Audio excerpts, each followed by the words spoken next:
اعوذ باللہ من الشیطان الرجیم بسم اللہ الرحمن الرحیم سبحان الذي اسرى بعبده ليلا من المسجد الحرام الى المسجد الاقصى الذي باركنا حوله لنريه من آیاتنا انه هو السمیع البصیر. صدق اللہ العظیم. محترم سامعین کرام، حاضرین مجلس، عزیز بچوں، یہ مقدس رات جسے ہم شب معراج کی رات سے جانتے ہیں، یہ رات نبی کریم صلی اللہ علیہ وسلم اور آپ صلی اللہ علیہ وسلم کی امت کے لیے ایک بیش قیمتی رات ہے. تحفہ کے طور پر ہمارے لیے، ہمارے انعام کے طور پر عطا کیا گیا ہے. نبی کریم صلی اللہ علیہ وسلم کو معراج آسمان میں ہوئی. اس امت کے ہر فرد کو دن میں ہر دن 5 مرتبہ معراج ہوتی ہے. نبی کریم صلی اللہ علیہ وسلم فرماتے ہیں کہ جو شخص 5 وقت نماز پڑھتا ہے، جب وہ نماز پڑھتا ہے تو گویا کہ وہ معراج کر رہا ہوتا ہے. آپ صلی اللہ علیہ وسلم نے فرمایا، الصلاۃ معراج المومنین، نماز مومن کی معراج ہے. معراج دراصل ایک معجزہ ہے نبی کریم صلی اللہ علیہ وسلم کے لیے. آپ صلی اللہ علیہ وسلم کو اللہ تعالیٰ نے بے شمار معجزات عطا فرمائے. تمام انبیاء کرام کو اللہ تعالیٰ معجزات عطا فرماتے ہیں تاکہ حق نبی وہ ہو جو سامنے والوں کو معجزات دکھا کر کے خاموش کرا سکے ہیں. اور معجزہ ایک ایسی چیز ہے جو اللہ تبارک و تعالیٰ کی طرف سے ہوتا ہے، پیغمبر کا اس میں کوئی ہاتھ نہیں ہوتا. تو تمام انبیاء کرام کو 1 2 4 5 8 10 زیادہ سے زیادہ 12 معجزات ایک ساتھ عطا کیے گئے ہیں. اگر ان معجزوں کا اوسط نکالی جائے تو 7,86,000 بنتے ہیں. 6 سے اگر اوسط نکالی جائے تو تمام انبیاء کرام کے اندر اس طریقے سے 7,86,000 معجزات پائے جاتے تھے. اور یہ سارے کے سارے میرے آقا جناب محمد رسول اللہ صلی اللہ علیہ وسلم کے اندر پائے جاتے تھے. تمام انبیاء کرام کو اللہ تعالیٰ نے معجزات عطا فرمایا. میرے نبی کو مجسمہ معجزہ کر دیا اللہ تبارک و تعالیٰ نے. معراج جس سال ہوئی اس سال نبی کریم صلی اللہ علیہ وسلم کو بہت زیادہ مکہ والوں نے ستایا اور مکہ والوں کے ستانے سے آپ صلی اللہ علیہ وسلم مغموم ہوئے. اور آپ صلی اللہ علیہ وسلم کے خاندان کے 2 بڑے افراد کا انتقال ہوا. ایک خواجہ ابو طالب جو نبی کریم صلی اللہ علیہ وسلم کے مونس اور غم گسار تھے. آپ صلی اللہ علیہ وسلم کے چہیتے تھے. آپ صلی اللہ علیہ وسلم کو اس وقت تک جب تک خواجہ ابو طالب باحیات رہے کسی کی مجال نہیں آپ صلی اللہ علیہ وسلم کو تکلیف دے. ہاں دشمنی تھی، پیٹھ پیچھے دشمنی کرتے تھے، لیکن خواجہ ابو طالب کے انتقال کے بعد ان سب نے اب نبی کریم صلی اللہ علیہ وسلم کو ٹارچر کرنا شروع کیا. مارا جانے لگا، پیٹا جانے لگا اور آپ کے اوپر غلاظت ڈالا جانے لگا، آپ کو پھندا میں ڈالا گیا. یہ ساری چیزیں ہوتی رہی. غرض نبی کریم صلی اللہ علیہ وسلم حضرت خواجہ ابو طالب کے انتقال کے بعد مغموم رہنے لگے. اس کے بعد دوسرا سایہ حضرت خدیجۃ الکبریٰ رضی اللہ تعالی عنہ کا انتقال تھا. حضرت خدیجۃ الکبریٰ رضی اللہ عنہ یہ وہ خاتون ہیں جو نبی کریم صلی اللہ علیہ وسلم کے زندگی بھر ساتھ دیا.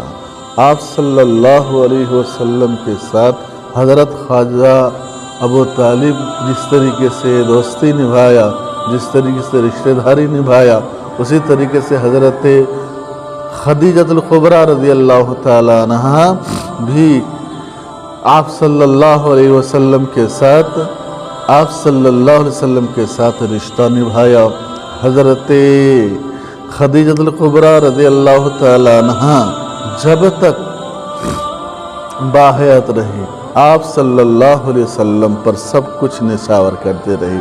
خدیجۃ الکبریٰ یہ وہ خاتون ہے جو مکہ کی سب سے بڑی مالدار عورت تھی، جن کے مال ملک شام، مصر، حجاز پوری جگہ پر پھیلا ہوا تھا. حضرت خدیجۃ الکبریٰ اتنی بڑی مالدار تھی. آپ صلی اللہ علیہ وسلم حضرت خدیجہ کے مال سے تجارت کیا کرتے تھے. بے انتہا فائدہ ہوا، جس سے متاثر ہو کر کے حضرت خدیجہ رضی اللہ تعالی عنہا نے نکاح کا پیغام بھیجا. حضرت خدیجہ کی طرف سے آیا. آپ صلی اللہ علیہ وسلم نے نکاح کا پیغام نہیں دیا تاکہ دنیا والے یہ نہ کہے کہ آپ صلی اللہ علیہ وسلم نے خدیجہ کے مال سے متاثر ہو کر کے نکاح کیا تھا. نکاح کا پیغام حضرت خدیجہ کی طرف سے آیا. اس خاتون کی طرف سے جو 3 مرتبہ بیوہ ہو چکی تھی، انہوں نے قسم کھایا تھا کہ اب میں نکاح نہیں کروں گی، لیکن آپ صلی اللہ علیہ وسلم کے اخلاق سے متاثر ہو کر کے حضرت خدیجۃ الکبریٰ رضی اللہ تعالیٰ عنہ نے نکاح کیا. اور اس خاتون سے آپ صلی اللہ علیہ وسلم کو اتنی محبت اندازہ نہیں لگا سکتے ہیں آپ. جس سال حضرت خدیجہ کا انتقال ہوا، اس سال کا نام عام الحزن رکھ دیا گیا. غم کا سال کا نام کیوں بدل دیا گیا؟ اتنی محبت. حالانکہ نبی کریم صلی اللہ علیہ وسلم حضرت خدیجہ سے 15 سال کے چھوٹے تھے. جس وقت نبی کریم صلی اللہ علیہ وسلم کا انتقال ہوا تھا، آپ صلی اللہ علیہ وسلم کی عمر 25 سال کی، جبکہ حضرت خدیجہ 40 سال کی تھی. لیکن اس خاتون سے اتنی محبت کہ اس سال، جس سال حضرت خدیجہ کا انتقال ہوا، اس سال کا نام بھی عام الحزن رکھ دیا گیا. اور جب تک حضرت خدیجہ باحیات رہی، آپ صلی اللہ علیہ وسلم نے دوسرا نکاح نہیں کیا تھا. اور جتنی اولاد ہے حضرت خدیجۃ الکبریٰ رضی اللہ تعالیٰ عنہ سے ہی ہے. آپ کی جو نسل چلی ہے حضرت خدیجۃ الکبریٰ رضی اللہ تعالیٰ عنہ سے ہی چلی ہے. ان کا انتقال ہو گیا. آپ صلی اللہ علیہ وسلم کو بہت تکلیف ہوئی. 2 بڑے اشخاص کا انتقال ہوا. 2 اشخاص کے انتقال سے نبی کریم صلی اللہ علیہ وسلم کو دلی تکلیف ہوئی. ادھر مکہ والے ستارے بہت زیادہ ستارے. مکہ والوں نے دبانا چاہا، آپ صلی اللہ علیہ وسلم کو دبانا چاہا، آپ کے مشن کو ختم کرنا چاہا، آپ کے پاور کو ختم کرنا چاہا، نبوت کو مٹا دینا چاہا. ادھر اللہ تعالیٰ نے اٹھایا، اتنا اٹھایا، 7 آسمان کے اوپر سدرۃ المنتہا، وہاں سے بھی اوپر اپنے پاس بلا لیا. اس طریقے سے معراج ہوئی. نبی کریم صلی اللہ علیہ وسلم کے ہر چیز اعلیٰ اور عرفہ. آپ صلی اللہ علیہ وسلم کو اللہ تعالیٰ نے قرآن دیا، سب سے اعلیٰ کتاب دیگر آسمانی کتابوں کے مقابلے میں. نبی کریم صلی اللہ علیہ وسلم کو اللہ تبارک تعالیٰ نے ہر اعتبار سے فضیلت بخشا. تلک الرسل فضلنا بعضهم علی بعض. تمام انبیاء نفس نفس میں ایک جیسے ہیں، لیکن مراتب، فضائل، مناقب اور اخلاق، ان ساری چیزوں میں نبی کریم صلی اللہ علیہ وسلم کے کوئی ثانی نہیں ہو سکتے. آپ صلی اللہ علیہ وسلم ہر اعتبار سے آگے ہیں.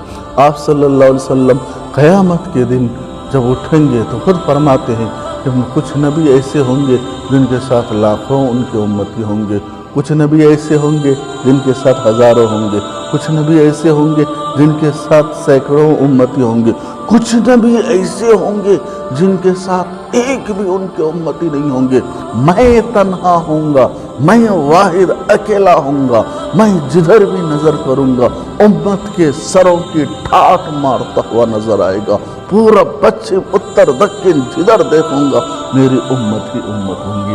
آپ صلی اللہ علیہ وسلم کی امت سب سے زیادہ ہوگی.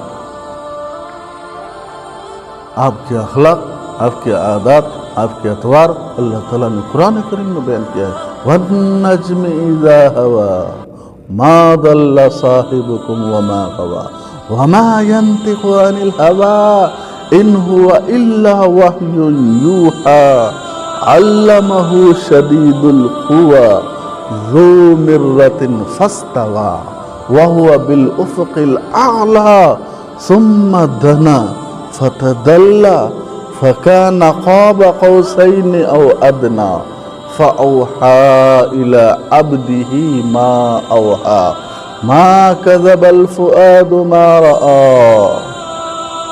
یہ نبی کریم صلی اللہ علیہ وسلم سے محبت کا اظہار کر رہے اللہ تعالیٰ. نبی کریم صلی اللہ علیہ وسلم کے زلفوں کی قسم کھاتے ہیں. والضحى واللیل اذا سجى ما ودعك ربك وما قلى وللآخرة خير لك من الأولى ألم نشرح لك صدرك ووضعنا عنك وزرك ياسين والقرآن الحكيم طه قاف سين حامين. سارے اللہ کے رسول صلی اللہ علیہ وسلم کو پیارے پیارے الفاظ اللہ تعالیٰ پکارتے. من یطیع الرسول فقد اطاع اللہ. اللہ تعالیٰ کی اطاعت کرنا چاہتے تو پہلے رسول کی اطاعت کرو. رسول کی اطاعت مکمل ہوں گی تو تم اللہ تعالیٰ کی اطاعت کر سکتے ہو. جو میرے رسول کا نہیں وہ میرا نہیں. جو میرے رسول کا نہیں وہ میرا نہیں. جو میرے رسول کا دشمن وہ میرا دشمن. جو میرے رسول کے دوست وہ میرا دوست. اللہ تعالیٰ فرماتے ہیں. تو نبی کریم صلی اللہ علیہ وسلم کو سب کچھ اللہ تعالیٰ نے کامل اور مکمل عطا کیا. تو معراج کی رات میں نبی کریم صلی اللہ علیہ وسلم حضرت ام ہانی رضی اللہ تعالیٰ عنہ کے گھر میں آرام فرما رہے تھے. ٹھیک ہے, آرام فرما رہے تھے. سونے کے لیے آدمی جاتا ہے تو پورا ایک ساتھ نہیں سو جاتا ہے, آہستہ آہستہ نیند کے آغوش میں جاتا ہے نا. پورے نیند میں جانے سے پہلے اور جانے کے بعد کے بیچ کا جو حصہ ہے اس کو بین النوم والیقظان کہا جاتا ہے. نبی کریم صلی اللہ علیہ وسلم فرماتے کہ میں اسی حالت میں تھا, نیند کے بیچ کی حالت میں. اونگ آ رہی تھی, نیند کے آغوش میں جا رہا تھا. اتنے میں معراج کے لیے بلاوا آیا. آپ کے ساتھ کون تھے؟ حضرت جبرائیل, حضرت میکائیل, حضرت اسرافیل. 3 بڑے بڑے فرشتے آئے. نبی کریم صلی اللہ علیہ وسلم اپنی چچیزاد بہن حضرت ام ہانی رضی اللہ عنہ کے گھر میں آرام فرما رہے تھے. اس حضرت ام ہانی کے گھر میں کبھی کبھی آپ صلی اللہ علیہ وسلم جایا کرتے تھے. جا کر کے ہاں آرام فرما رہے تھے. اتنے میں معراج کے لیے بلاوا آیا. جبرائیل علیہ السلام. جبرائیل علیہ السلام جو آئے, آنے کے بعد جو آپ صلی اللہ علیہ وسلم کو لے جانے کے لیے راستہ روٹ متعین کیا, وہ بھی حیرت میں ڈالنے والی. نہ تو دروازہ کھٹکھٹایا, نہ نام لے کر کے پکارا, نہ کنڈلی کھڑکایا. یہ ساری چیزیں نبوت کے شان کے خلاف ہے. نبی کے سامنے زور سے بولنا اپنے ایمان کو خراب کرنا ہے, اپنے عمل کو خراب کرنا ہے. سورہ حجرات میں اللہ تعالیٰ فرماتے ہیں اپنی آواز کو نبی کے سامنے بلند مت کرو. کیا کیا جائے؟ تو حضرت جبرائیل علیہ السلام جو آئے وہ چھت کے طرف سے آئے, چھت کو سوراخ کر کے اندر آئے. اب سوال یہ پیدا ہوتا ہے کہ جبرائیل علیہ السلام 600 پروں والے فرشتے, اڑنے کے لیے جبرائیل علیہ السلام کو 600 پر اللہ تعالیٰ نے عطا کیا. ان 600 پروں کے مالک جبرائیل علیہ السلام کتنا بڑا سوراخ کیا ہوگا چھت کا. زیادہ سے زیادہ یہ کہہ سکتے کہ پوری چھت کو اڑا دیا ہوگا. پورے چھت کو اڑا دینے سے اس کو سوراخ تو نہیں کہا جاتا ہے. سوراخ جو کہا گیا ہے اس کے لیے یہ ہے کہ کچھ حصہ کو کیا جائے. لیکن 600 پروں والا وہ فرشتہ کیسے اس میں داخل ہوا؟ تو اللہ